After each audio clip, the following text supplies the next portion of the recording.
Welcome to the Block Exploring podcast, your first step into the world of crypto and blockchain.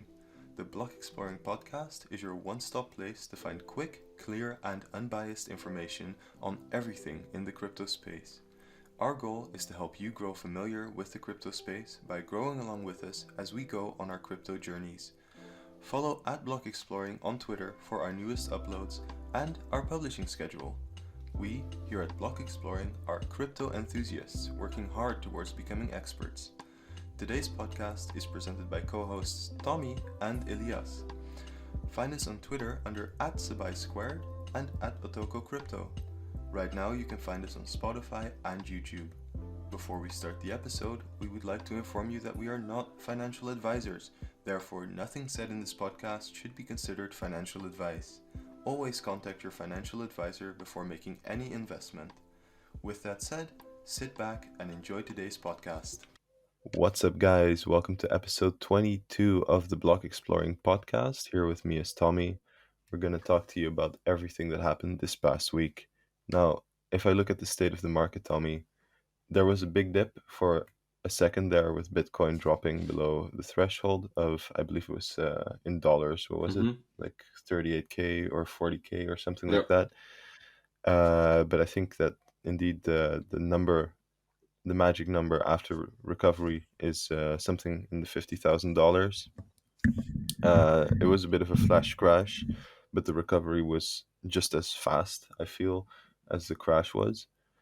I think a crucial point to take into account from the events of this week is that we should take into account if it will be able to cross the threshold at like $48,000 and move into the 50,000, Right. because I feel like that's indeed where like a major point of recovery towards like April would be. Yeah, that's that golden, I mean, it's not golden number, it's just that like mental barrier that people, Bitcoin seems to be bouncing off downwards, and it's just that mental barrier of that round number to get over, you know. Yeah. People like the No, round absolutely. numbers, and there you go. But if we break through it, we might be having quite an exciting, run up potentially. No, absolutely. I think also if Ethereum will be able to retake 4,000, that round number indeed, that will see like major recovery also in altcoins across the board. And well, right now we're seeing also a lot of ETH killers or alleged ETH killers. I think they're more compatible with ETH than ETH killers, but Algorand, Solana, Polkadot, they've been rocketing, and yeah, it's the question like, will they continue to do so for coming week?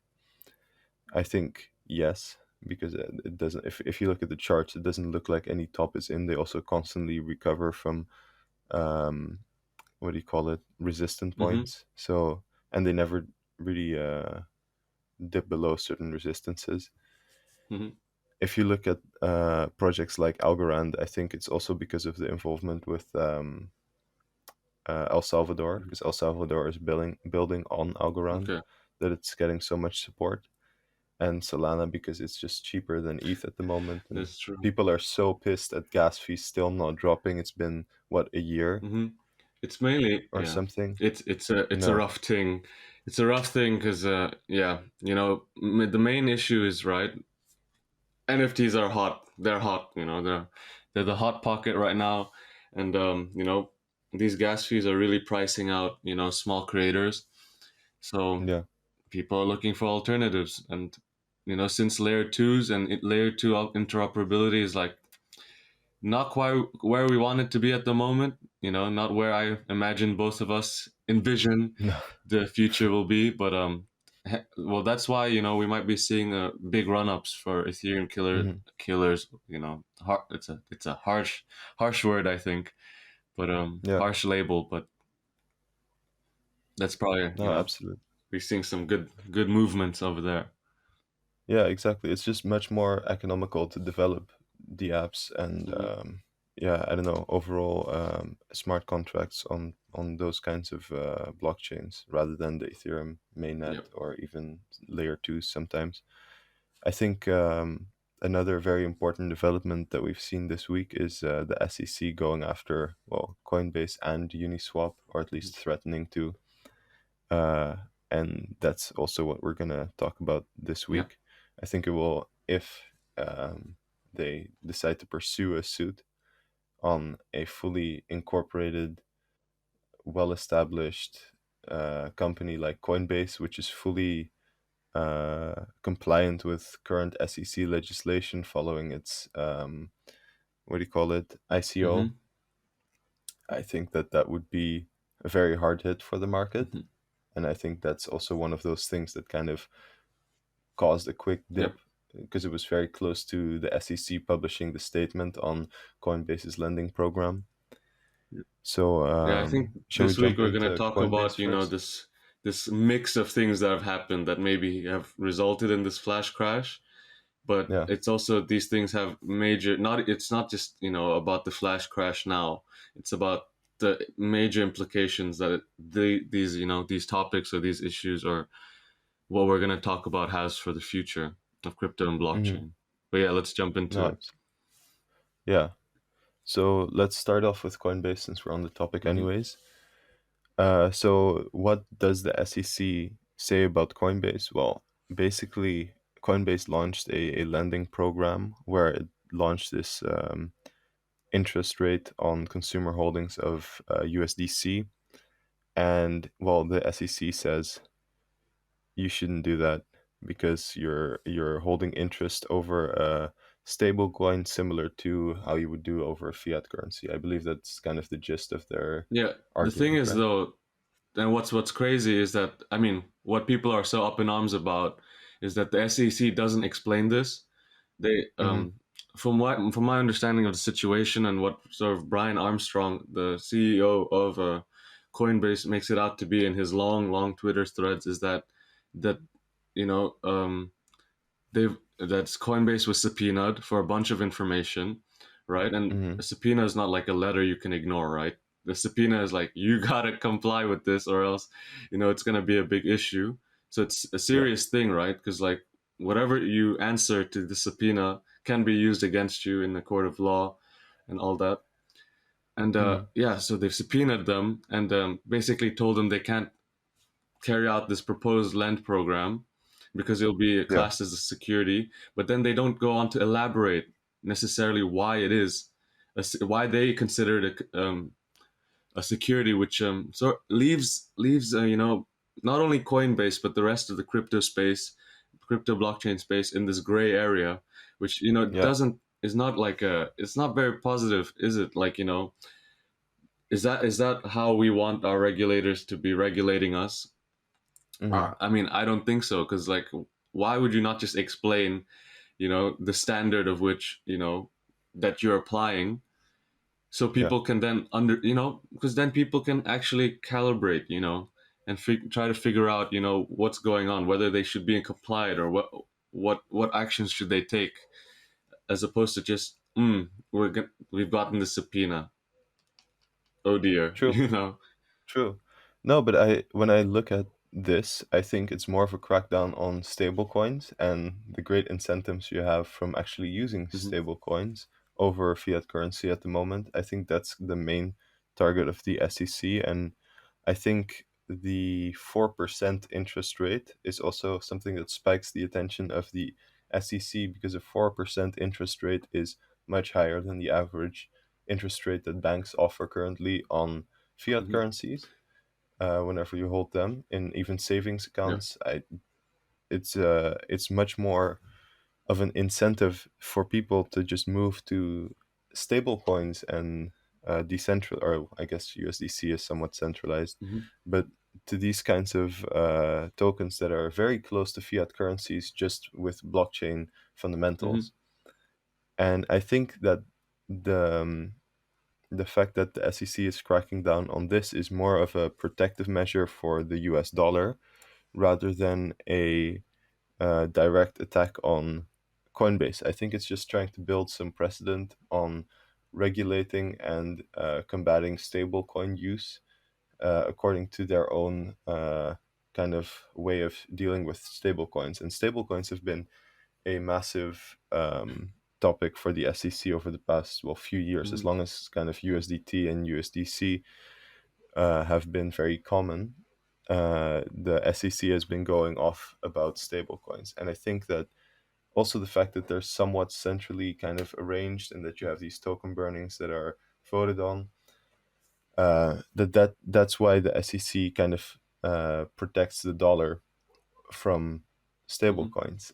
And I think that taking this into account, the reason why we have seen Luna skyrocket again, which is quite rare since it already had I don't know, like a 200% or a 2x over like the past month, we see it still skyrocket. I think that is because Luna, or at least the Terra project, is a fully decentralized stable coin, or at least Terra is, not Luna.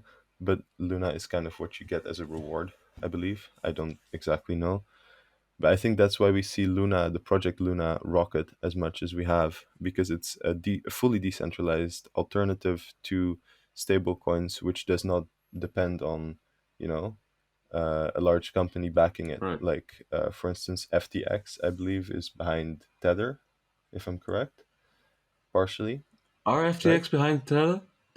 Yeah, I believe so. Let me fact check I that know real quick. But I know the main man's of the main guy of FTX. He's the guy behind Solana. That's the mhm, thing. But on the SEC, basically, then we, with this situation, we again have to ask ourselves, like, are they really protecting consumers, or are they yeah, protecting banks through what Mark Cuban was expressing to Mark Armstrong, Brian Armstrong, what is it called, legislation through litigation is what he said. yeah, Yeah, so I mean, Mark Cuban, who's big into crypto, big into blockchain, has jumped into this Coinbase SEC drama, expressing yeah, to Brian Armstrong that you know that they should go on the offensive, essentially, because hmm, this is, these regulators are trying to regulate through litigation, because they're just going to leave it, they just want to leave it up to the lawyers eventually, who, in what Mark Cuban expressed, is not where you want new technologies to be regulated. You don't want to be new technologies to be regulated by lawyers who are just going to hinder innovation, which is what probably Mark Cuban is inferring in his statements. But yeah. No, who that's true. who better to go on the offensive, right? Than Coinbase, who has all Hmm. the resources to go on the offensive, right? And it's not necessarily like that you need to go on the offensive in in the court of law, which they Hmm. could very well do. But it's also like the court of public opinion, like lobbying in many respects that they could engage in. um, there's just many avenues, which maybe this is the time for Coinbase to finally step up and face the SEC. Yeah, I think so, and they've been very vocal. Mhm. Also, a small correction on my statement: it's Bitfinex that Okay, Bitfinex. technically owns USD Tether, or at least the company that manages USD Mhm. Tether. Um, so yeah, no, I agree with what you just said. I think maybe additional to this is Coinbase has been very vocal, and I think that this might be kind of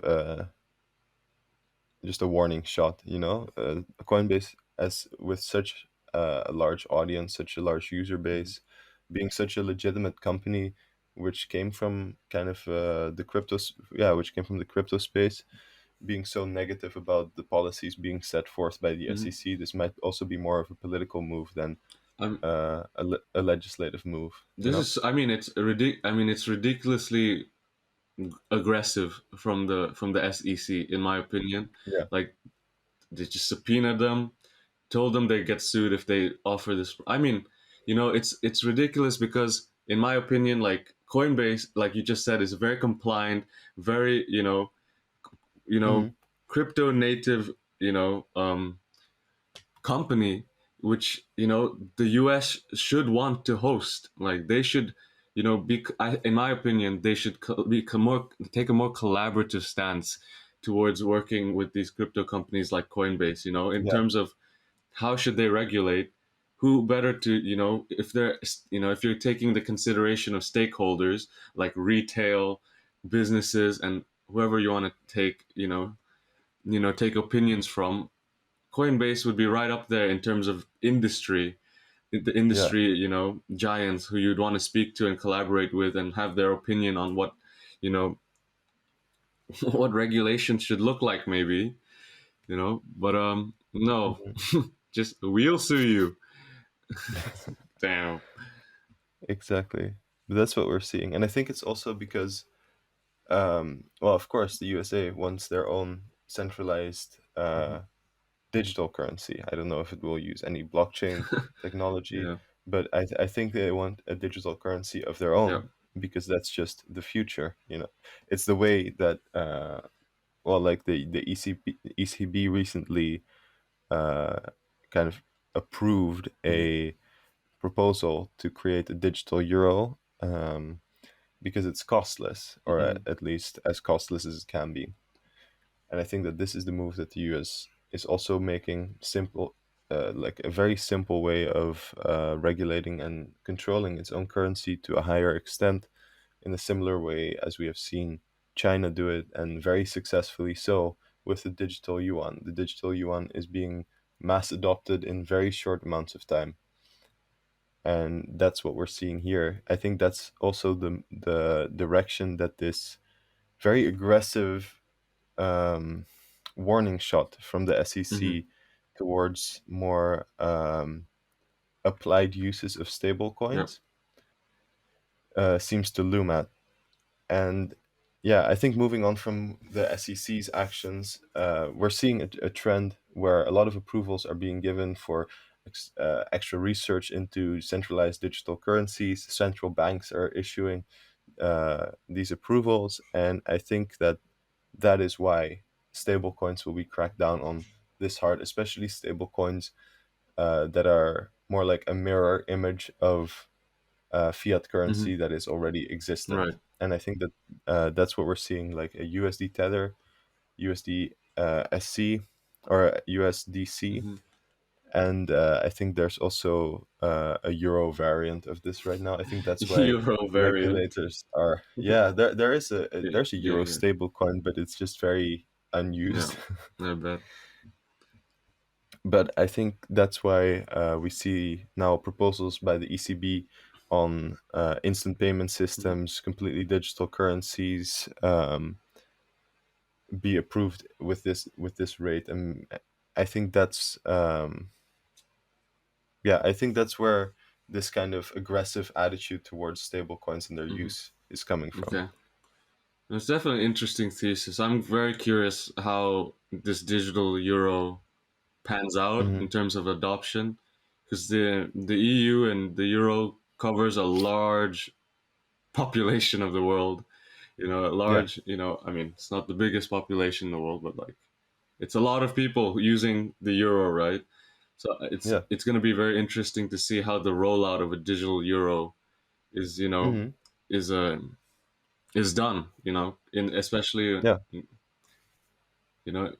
I think in the EU they probably might get it right.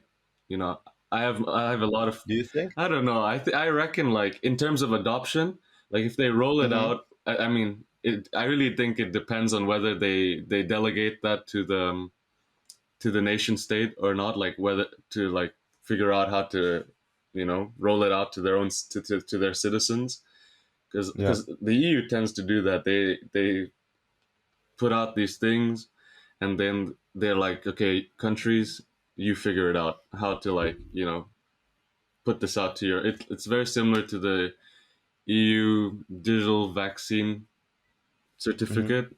Like, is it called a certificate? I believe something like that, but basically With the with QR the codes, QR codes. the But it's like, sanitary passes. yeah, the Yeah. EU basically legislated it, but it's up to its nation state to like figure out how their citizens are able to access this.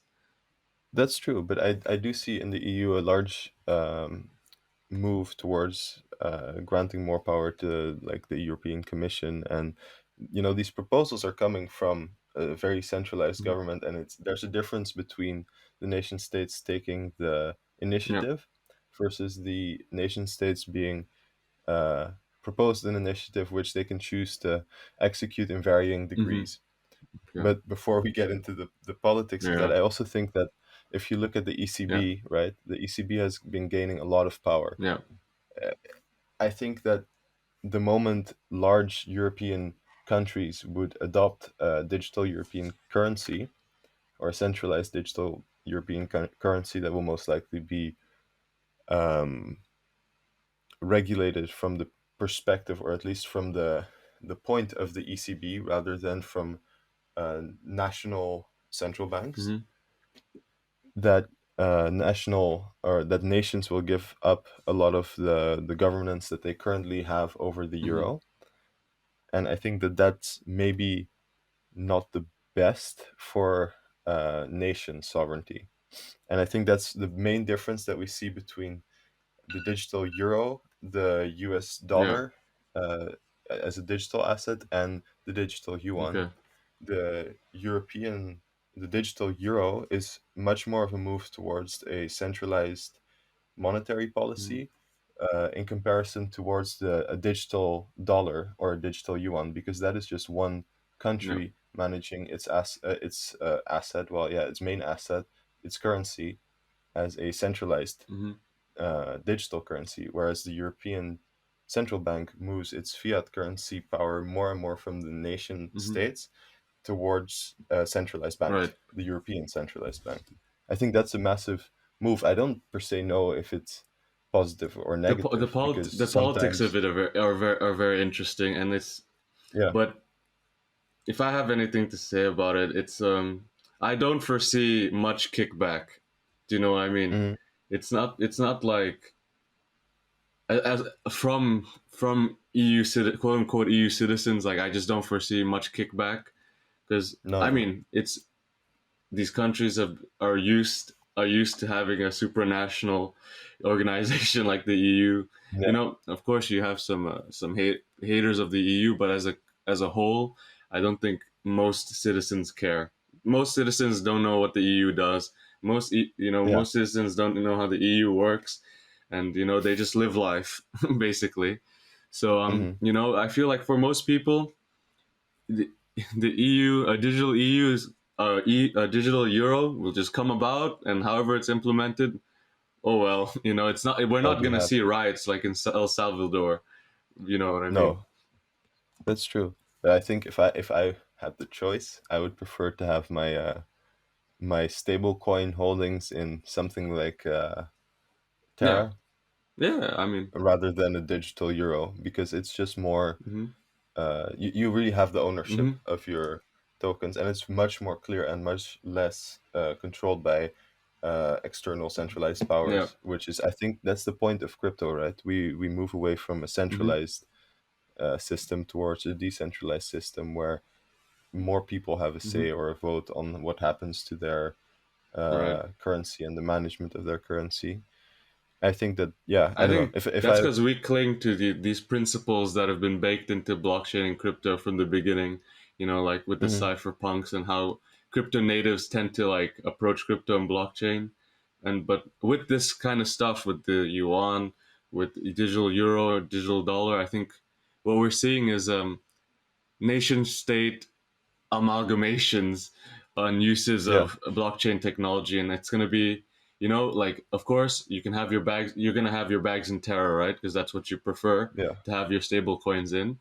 But like it's going to be interesting to see how these two types of approaches to well stable coins hmm, could coexist, right?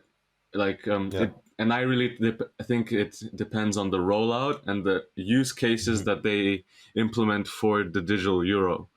Because I can yeah, totally see like, okay, a digital euro is being used across Europe for in whatever way, right? You can choose to keep your Luna bags as Luna, right? But maybe yeah, for those particular use cases where you need to interact with the euro, you yeah, you just you trade into that, and then yeah. That's sort of how I I think foresee it so. in the future, right?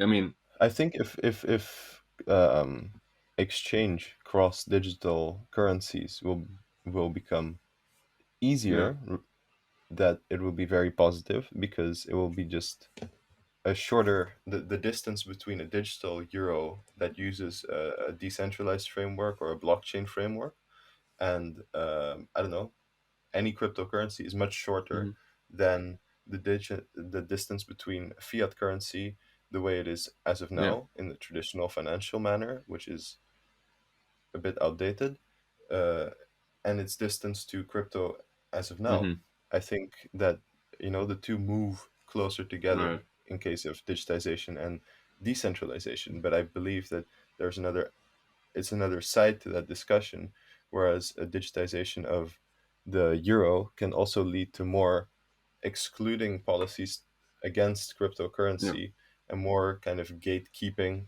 for the digital euro. yeah, So it could also create more okay, barriers against cryptocurrency hmm, because of the abundance and centralized policy of a digital euro. okay.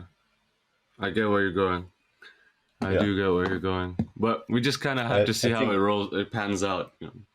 yeah, I think it depends all how it pans out because what if the European Union says, well, here's your digi The euro, Digi Euro. you can't spend it on Binance. Oh, You got to watch out for come on, something like that. dude. That's a lot of control. Pain, dude.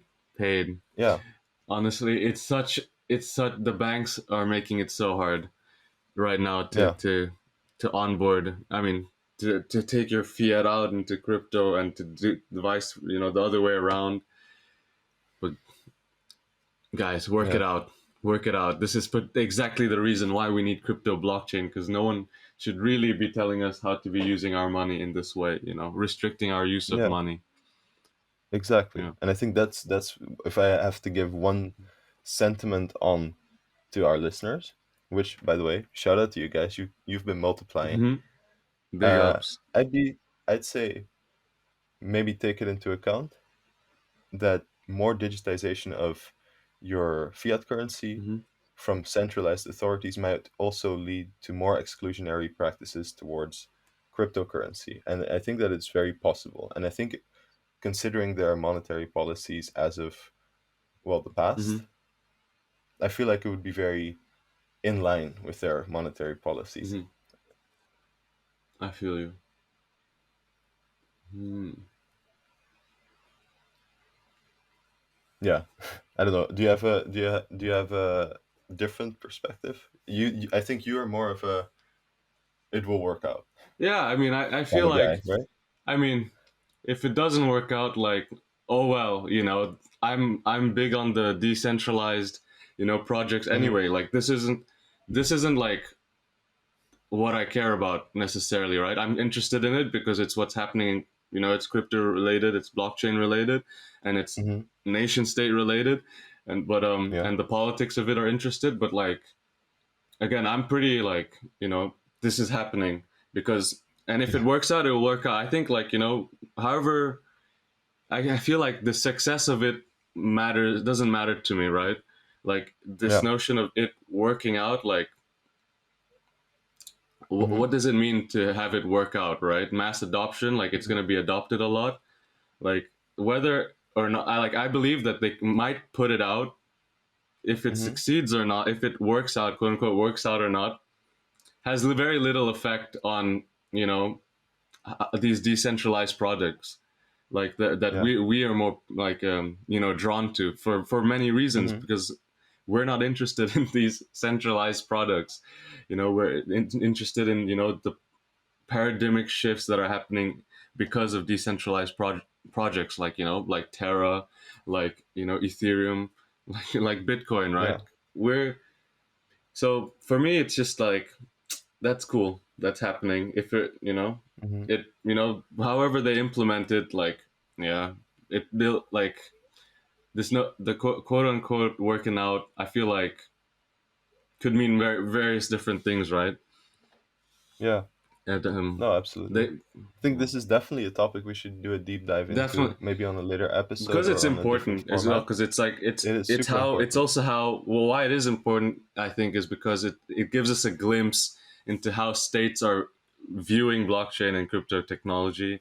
I mean, Mm-hmm. with the SEC thing, like, I think it really gives us a view into like how they are coming to approach, crypto blockchain like regulation, and Yeah. that's definitely something we have to look at, like whether we care about digital euro and all these these like nation state stable coins. Mm-hmm.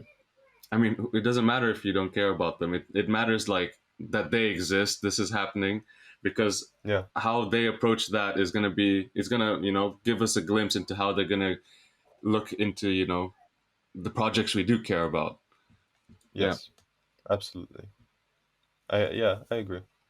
But I think with that Mhm. said, maybe we should. Do you want to do a quick takes to wrap up the episode, or shall we keep it for our next episode? Yeah. It's up to you. Let's do the quick takes. Let's do the quick takes. Let's do the quick Let's takes. put them Okay. in. Let's put them in. I know y'all enjoyed it Yeah. last Yeah. week. The quick So, takes. quick take number one: a Bitcoin day went badly in El Salvador. Yeah. So, To say the least. yeah, it's not very popular, contrary to reports. Mhm. The launch of the Chivo wallet, well, it was full of problems, but not only because of the server issues, but due to just like major app stores not supporting it, and because consumers missed out on the $30 Bitcoin reward, which is a lot in El Salvador. Mhm. Well, yeah. So, So they protested. Um, that's peak, man. That's peak. But this is hopefully this is not what Bitcoin adoption looks like. Like, I no, knew it was gonna be rocky, but this is a. It didn't have to be like this. you don't expect No, protests against exactly, crypto because adoption. at least not physical protests, because I Hmm. thought we were gonna keep it digital, guys. Keep it on, keep Yeah. it on the internet, on the blockchain. Where's the protest on what is it called? Decentraland. This I exactly. want to see that. Yes, dude, on the metaverse. But I think this is just it is what it is. Bitcoin adoption is not gonna be as smooth as Hmm. any most people want it to be. It's gonna be Yeah, because this is like a top down not enforcement, but top down forced adoption of Bitcoin that's in true. in a sense, and like it's gonna take time for people to get used to it, and some people might feel like they have to protest. Yeah, Yeah. but I think also it's this problem is very much from the know your customer KYC Hmm. kind of perspective, Okay. because the way that I believe the Chivo wallet requires KYC, so you have to give your personal information, utility bill, driver's Hmm. license, all that stuff. The standard gist. But it was very weak, so people could open a lot of Chivo wallets, claim a lot of these rewards in a very short amount of time, and then these $30 went to a certain amount of people rather than every single person who opened the Chivo wallet. Hmm. And I think that it's a cautionary tale. If you decide to use KYC, use it well, Hmm. Exactly. and not this 50-50 approach of it's kind of KYC. Yeah, it's this nation state stuff, bro. Nation state Yeah. stuff. Because it's funny because like it's the 50-50 makes me laugh, bro, because it's like the guy wants to be very, Mans wants to be crypto, but like they Hmm. can't resist being nation state. it's Exactly. it's It's in the nature yeah. of the animal, Hmm. right? They will want to regulate. They will want to know where the money is Yeah. going. Uh, it is what it is. I hope there aren't future protests, and I mean, the thing is, especially in El Salvador, it's like it's not like they forced everyone to use Hmm. Bitcoin. I mean, it's just that from my understanding, what's going on in El Salvador, right? It's just Hmm.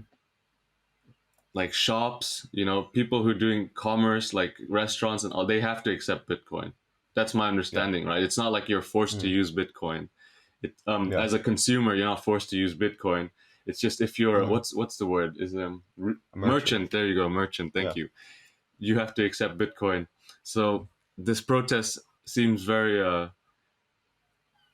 I mean, yeah, random to me. Like people got It seems, mad. People got mad because they couldn't get a Bitcoin reward and stuff. yeah, I mean, yeah, we that's face unfortunate. loads of issues all the time. I've never felt Hmm. compelled to protest about it, but That's true. like, oh well, I guess people aren't used to like where this is a new space. You know, I don't there think they see there are gonna the be kinks because that of need to be the worked out. Like I don't know, this new technology, yeah. there's gonna be issues. It just happens. Yeah, but I also think that because of the wealth related Yeah, issues that El Salvador already yeah, yeah. experiences, introducing Bitcoin and specifically El Salvador will always come with its, Hmm. unfortunate turn of events. I think the consumers will really like it because they get $30 worth of Yeah, Bitcoin. They might not decide to use Bitcoin, but $30 is 30 yeah. bucks. But maybe merchants don't like that they have to rely on a very volatile asset, maybe for certain parts of their income. Let's see what they say So in 10 years. let's see what they say in 10 years. Now, another quick Yeah. take. FTX launches an NFT marketplace. I think that was a big item this past week, but it got spammed with pictures of fish. Jokes. Now, Great a lot of bands. people basically duplicated a picture of a fish and then still sold it for lots of money. Yeah. I think that this is a cautionary tale because it's about the storage of the NFTs and where they're Hmm. stored. That's, I think, what the issue is. And all these images of fish were duplicated and sold for, I don't know, little to no money. But it's just, it goes against the principle of an Yeah. NFT if it's done by different people. If one person decides to issue 100 pictures of a fish, that's Hmm. fine. You know, that's a limited Yeah. amount. But if everyone can issue pictures of a fish, Yeah. then it goes against the principles of NFTs. Yeah. The non fungible nature of it. But then Yeah. is it the actual now, because now this is a question whether is the token the non-fungible aspect of it, or is it Hmm. everything behind the token that is the non-fungible part of it, right? Because you have, okay, Yeah. let's take the Board Ape Club, yeah, Board Hmm. Ape Yacht Club project, right?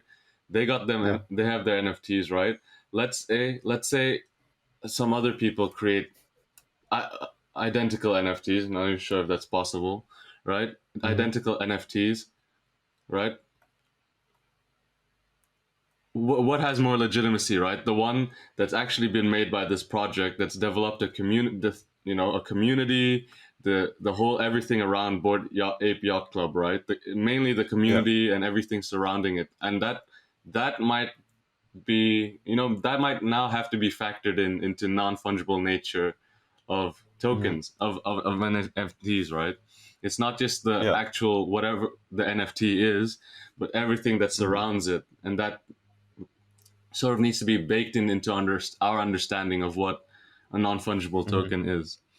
But I definitely agree with you. This is like a NFT storage issue that, like, you know hasn't been tackled, hasn't been talked about, Yeah. and is something that I think is percolating. There are talks about about this, but Hmm. it just hasn't broken into the um I don't know, NFT Twitter as strong as, like, because people are very caught up in the froth of finding the next profile picture project. Yeah.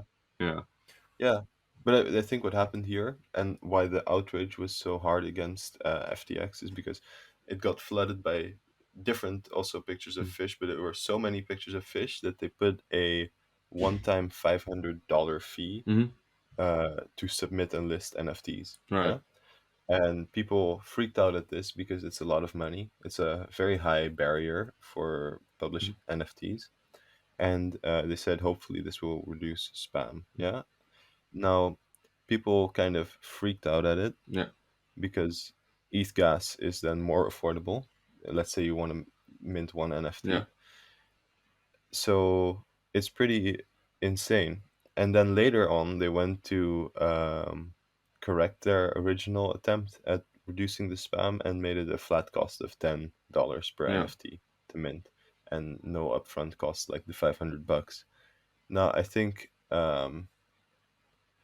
people then calmed down, but I think that the original approach was very standard, centralized. You know Mm-hmm. what? We're gonna make a big old fine. a big old fee to stop the spam from people who are minting Yeah. NFTs.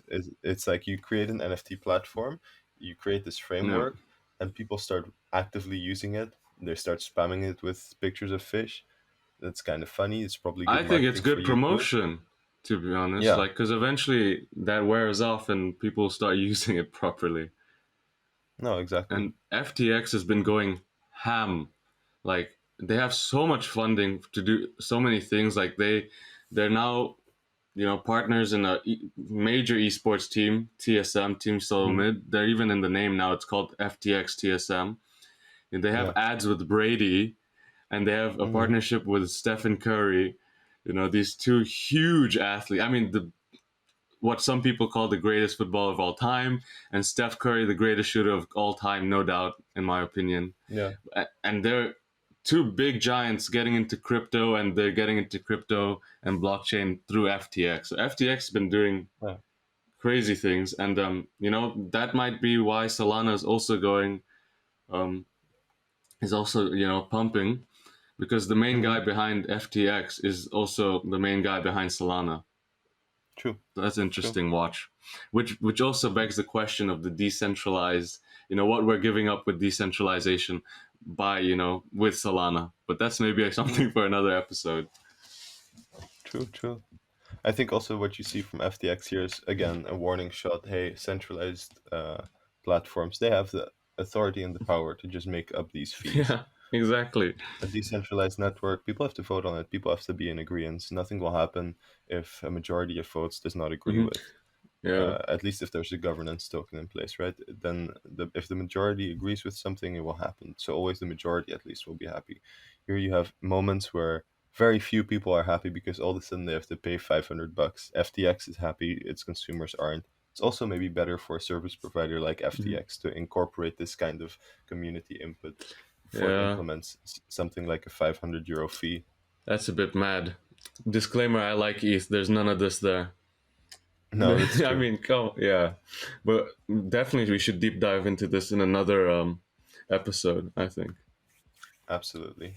So, shall we do one more? Shall we wrap up the Let's wrap episode it here? up. We don't want to. Let's This wrap is it the up. morning listening. Morning Yeah. listening, absolutely. So, as you might see, this past week in crypto has been a bit volatile, a bit uncertain, a bit of a mixed bag overall. But I think that that summarizes the state of the market, the state of the average investor, and the state of the regulation at this past week. So let's see what happens I next week, say, and I we hope to say, see enjoy you the ride. exactly. Enjoy the ride, and we'll see you next week in the next episode of the Block Exploring Take it podcast. easy. Peace out.